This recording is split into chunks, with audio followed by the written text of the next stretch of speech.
निजामे शमसी में कुदरत ने आसमान के जरिए कैसा अनोखा राज रखा है। मोअज़्ज़िज़ नाज़रीन, अस्सलामु अलैकुम। देखो और सुनो में आप सबको खुशामदीद।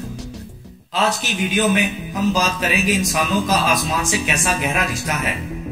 इससे पिछली वीडियो में हमने आपको जमीन से खिलाई सफर के बारे में, फिजा की आखिरी हद किलोमीटर के बारे में बताया था, और अगर आपने अभी तक वो वीडियो नहीं देखी तो उसका लिंक आपको वीडियो की डिस्क्रिप्शन में मिल जाएगा। तो आइए बात कर लेते हैं आसमान से हमारे रिश्ते की। और जहाँ भी हम जाते हैं ये आसमान हमारे सर पर ही होता है। कभी ये नीला तो कभी काले रंग का हो जाता है, कभी बिजली बनकर कड़कता है तो कभी धुआंधार बारिश बरसाता है।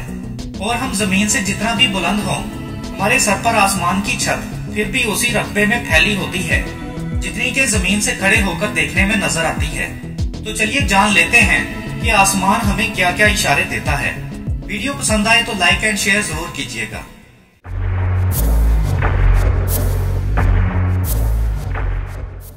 हम जमीन पर रहते हैं, इसमें गांव और शहर हैं, मैदान और पहाड़ हैं, दरिया, झीलें और समंदर हैं, कहीं लहलहाते खेत हैं और कहीं बंजरों बेहां। हम किसी भी जगह खड़े होकर चारों तरफ निगाह दौड़ाएं तो जमीन बस चंद किलोमीटर तक दूर ही नजर आती है।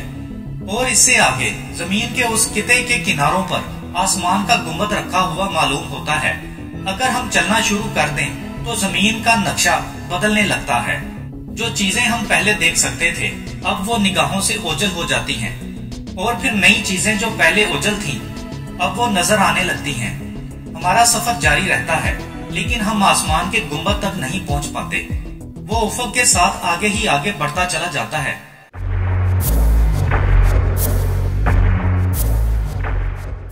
बज़ाहिर तो हमें ऐसा मालूम होता है कि आसमान एक ठोस छत है जिस तक पहुंचना हमारे लिए मुमकिन होगा, लेकिन हमारा ये तजुर्बा भी हमेशा से उसके खिलाफ ही रहता है। हम देखते हैं कि परिंदे सिर्फ चंद सौ किलोमीटर की बुलंदी तक उड़ते हैं। हम सेहत अफजा मुकामात को जाते हैं तो उन शहरों की बुलंदी 2-2.5 हजार मीटर तक होती है, और कोहे पेमाजन भी ऊंची चोटियों को सर कर जाते हैं जो 9-9 हजार मीटर तक बुलंद होती हैं। और हवाई जहाज इन चोटियों से भी ऊंचे उठते हैं। इस जमाने में रॉकेटों और मसनूई सैयारों की उड़ान हजारों किलोमीटर बुलंद पर होती है। ताहम इंसान कभी आसमान की ठोस छत से नहीं टकराया। ऊंची से ऊंची बुलंदी पर भी सूरज और सितारे उतने ही दूर नजर आते हैं जितने वो जमीन की सतह से दूर नजर आते हैं।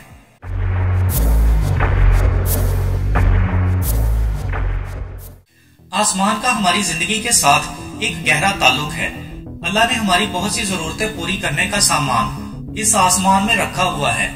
इस आसमान नुमा गुंबद के अंदर हवाएं चलती हैं, बादल उठते हैं जो पानी बरसाकर जमीन को सैराब करते जाते हैं या बर्फ और ओले बरसाते हैं। दिन में सूरज पूरी आपोताब से चमकता और जमीन को रोशन कर देता है और हम इसकी गर्मी महसूस करते हैं। इधर शाम हुई, उधर सूरज की रंगत जर्द हो गई और मगरबी आसमान जो पहले नीले रंग का था फिर उसका रंग लाल और जर्द हो जाता है।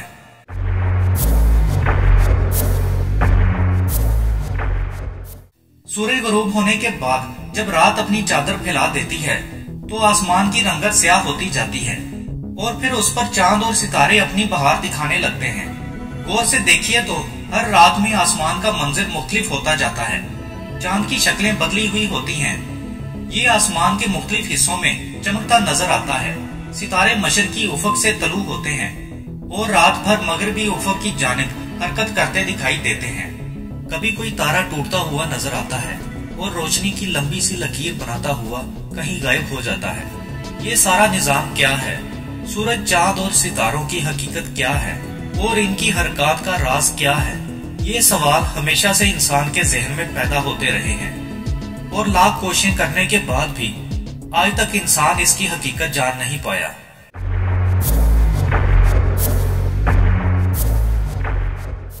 दोस्तों, मजीद इंटरेस्टिंग वीडियोस देखने के लिए हमारा चैनल और फेसबुक पेज को ज्वाइन करना मत भूलिएगा। मिलते हैं नेक्स्ट किसी अच्छी वीडियो के साथ। तब तक के लिए इजाजत। Thanks for watching. Allah Hafiz.